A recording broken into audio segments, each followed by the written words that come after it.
Leonard wheeler.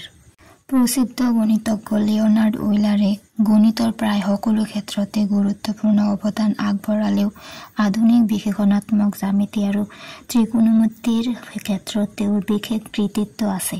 ত্ৰিকোণমিতিৰ sign কস আদি অনুপাত তেওঁই উলিয়াইছিল। 1707 চনৰ 15 এপ্ৰিলত ছুইজাৰলেণ্ডৰ বাছেলত লিওনাৰ্ড উইলাৰৰ জন্ম হয়।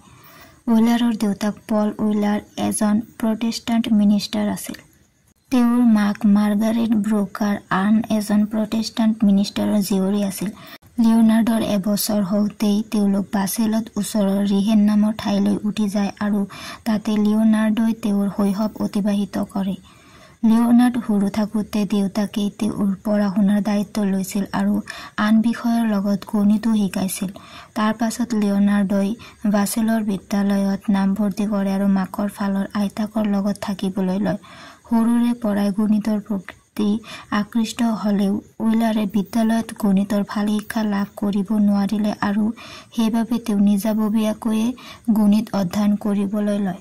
1720 চনত 14 বছৰ বয়সতে তেওঁ বাছেল বিশ্ববিদ্যালয়ত ভৰ্তি হয়। তাত তেওঁ প্ৰখ্যাত অধ্যাপক জোহান বাৰ্নৌলিৰ সংস্পৰ্শলৈ আহে। বাৰ্নৌলিয়ে তেওঁ গণিত বিষয়ক কিছুমান গুৰুত্বপূৰ্ণ কিতাপ পঢ়িবলৈ পৰামৰ্শ দি তেওঁক উৎসাহিত যোগায় আৰু কিবা নুবুজিলে দেওবাৰে পিছবেলা আহি বুজি ল'বলৈ সুবিধা দিয়ে। 1723 চনত উইলাৰে দৰ্শনৰ স্নাতকোত্তৰ ডিগ্ৰী লাভ কৰে। সেই চনতে তেওঁ দেউতাকৰ কথামতে ধৰ্মতত্ত্ব পঢ়িবলৈ লয়। পাছে ধৰ্মতত্ত্ব শ্ৰেণীত তেওঁৰ মন নবহিল। বিপৰীত ক্ৰমে উল্লেখনীয় যে ইউলাৰে জীৱন এজন ধাৰ্মিক খ্ৰীষ্টিয়ান হৈ আছিল আৰু তেওঁ গণিত পঢ়িবলৈহে মন মেলিলে। এই ক্ষেত্ৰত জোহান বাৰ্নৌলিৰ উৎসাহেও যথেষ্ট ক্ৰিয়া কৰিছিল। বাৰ্নৌলিয়ে আনকি লিওনাৰ্ডৰ দেউতাককো পুতেকক গণিত পঢ়িবলৈ দিবলৈ অনুৰোধ কৰিছিল। সেই অনুৰোধ পেলাব নোৱাৰি দেউতাক পল উইলাৰে লিওনাৰ্ডক গণিত পঢ়িবলৈ অনুমতি দিলে। 1727 চনত ইউলাৰে বাছেল বিশ্ববিদ্যালয়ৰ পৰা গণিত বিষয়ত ডিগ্ৰী অৰ্জন কৰে। 1727 চনৰ মে'ত তেওঁ ছেইণ্ট পিটাৰ্ছবাৰ্গ একাডেমী অৱ ছায়েন্সত অধ্যাপক হিচাপে যোগদান কৰে। তাত তেওঁ ডেনিয়েল বাৰ্নৌলি, জেকব হাৰমান আদি কেইজনমান প্ৰতিভাশালী গণিতজ্ঞৰ নিকট সংস্পৰ্শলৈ আহে। 1727 চনৰে পাছৰ ভাগৰ পৰা 1730 চনলৈ তেওঁ ৰাছিয়া নৌবাহিনীৰ মেডিকেল লেফটেনেণ্ট পদত নিয়োজিত হয়। তাৰ পাছত 1730 চনত উইলাৰে ছেইণ্ট পিটাৰ্ছবাৰ্গ একাডেমীত পদাৰ্থ বিজ্ঞানৰ অধ্যাপক পদত যোগদান কৰে। 1733 চনত তেওঁ একাডেমীৰ গণিত বিভাগৰ জ্যেষ্ঠ অধ্যাপক পদত নিযুক্তি লাভ কৰে। সেই সময়ত লিওনাৰ্ড উইলাৰে সংখ্যাতত্ত্ব, অসীম বিশ্লেষণ, অৱকলন সমীকৰণ, ভেদৰ কলন গণিত, বলবিদ্যাৰ গণিত আদি বিভিন্ন বিষয়ত গৱেষণা তথা অধ্যয়ন কৰিছিল। তেওঁ এইকেইটাক ইটোৰ লগত সিটোৰ সম্পৰ্ক থকা বিষয় বুলি গণ্য কৰিছিল। তেওঁৰ মেকানিকা নামৰ গ্ৰন্থ আৰু আন কেইটামান প্ৰবন্ধৰ জৰিয়তে 1736-37 ইউলাৰে প্ৰথমবাৰৰ বাবে নিউটনীয় বলবিদ্যাৰ গাণিতিক বিশ্লেষণ আগবঢ়াইছিল। 1735 চনত উইলাৰৰ স্বাস্থ্যজনিত সমস্যা আৰম্ভ হয়। ভূতৰ ওপৰত দানহৰ দৰে। তাৰ পাছত 1738 চনত উইলাৰৰ চকুৰ সমস্যাও আৰম্ভ হয়। 1740 চনত তেওঁ এটা চকুৰে নেদেখা হয় আৰু আনটো চকুৰ সমস্যাও বাঢ়ি আহে। 1740 চনৰ ভিতৰত উইলাৰ বিশ্বৰ এজন সন্মানজনক গণিতজ্ঞ হিচাপে পৰিগণিত হৈছিল। 1738 আৰু 1740 উভয় বৰ্ষতে তেওঁ পেৰিছ একাডেমীৰ গ্ৰেণ্ড পুৰস্কাৰ লাভ কৰিছিল। তাৰ পাছত তেওঁক বাৰ্লিন বিশ্ববিদ্যালয়ৰ অধ্যাপক পদৰ বাবে আমন্ত্ৰণ জনোৱা হৈছিল যদিও তেওঁ তেতিয়া ছেইণ্ট পিটাৰ্ছবাৰ্গতে থকাৰ কথা চিন্তা কৰিলে। কিন্তু ৰাছিয়াৰ পৰিৱেশ ক্ৰমে বেয়া হৈ অহা তেওঁ ফ্ৰেডেৰিক দ্য গ্ৰেটৰ আমন্ত্ৰণ গ্ৰহণ কৰি 1741 চনত বাৰ্লিনলৈ গ'ল। অৱশ্য তেতিয়াও তেওঁ দৰমহাৰ একাংশ ৰাছিয়াৰ পৰাই পাই থাকিল, কাৰণ তেওঁ ছেইণ্ট পিটাৰ্ছবাৰ্গ একাডেমীৰ বাবে প্ৰবন্ধ লিখিছিল আৰু তাত পঢ়ুৱা কামটো চলাই আছিল। 1744 চনত বাৰ্লিন একাডেমী স্থাপন কৰা হ'ল আৰু উইলাৰ তাৰ ডিৰেক্টৰ অৱ মেথেমেটিক্স পদত নিযুক্ত হ'ল। সেই দায়িত্বৰ উপৰি তেওঁ তাৰ মানুহ মন্দিৰ, বাটানিকেল গাৰ্ডেন আদিও চোৱা চিতা কৰিছিল আৰু কেলেণ্ডাৰ, ভৌগোলিক মানচিত্ৰ আদি তৈয়াৰ কৰা কামৰ তত্বাৱধান কৰিছিল। সেয়া আছিল সেই একাডেমীৰ আয়ৰ প্ৰধান উৎস। কেৱল সেয়াই নহয়, একাডেমীৰ লাইব্ৰেৰী আৰু বৈজ্ঞানিক প্ৰকাশনবোৰৰো কামো তেওঁ কৰিছিল।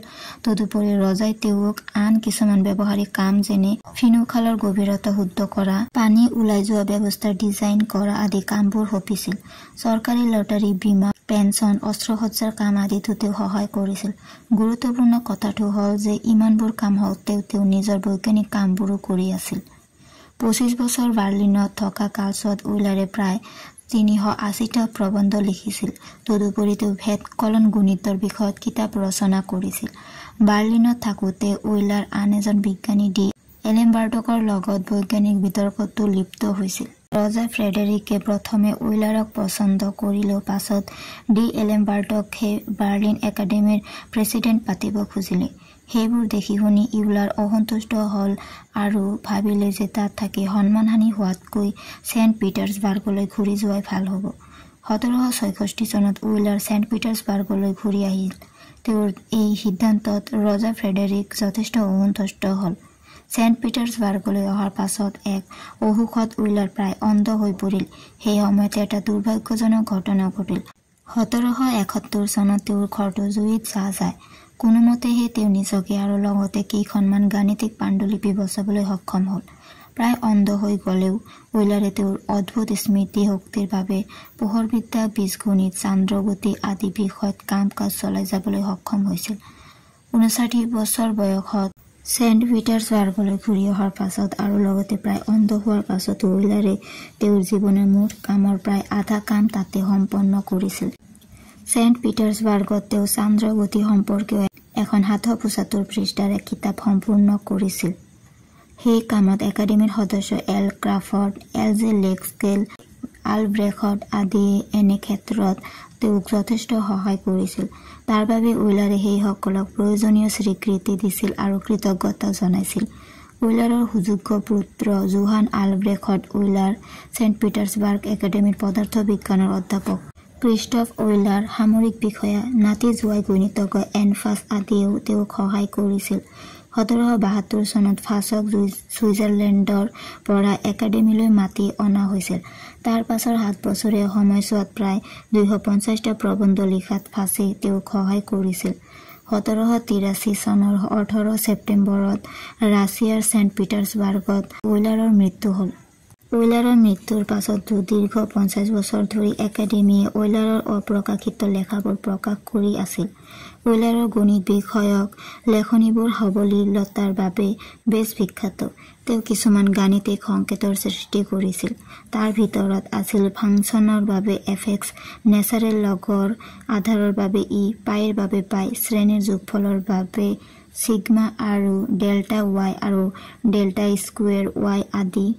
তদুপৰি তেওঁ ত্ৰিকোণমিতিৰ ক্ষেত্ৰত ছাইন, কছ আদি অনুপাত, বিটা আৰু গামা ফাংচন অৱকলন সমীকৰণৰ সমাধানৰ বাবে ইণ্টিগ্ৰেটিং ফেক্টৰ IF আদিৰ ধাৰণা প্ৰথমবাৰৰ বাবে প্ৰচলন কৰিছিল।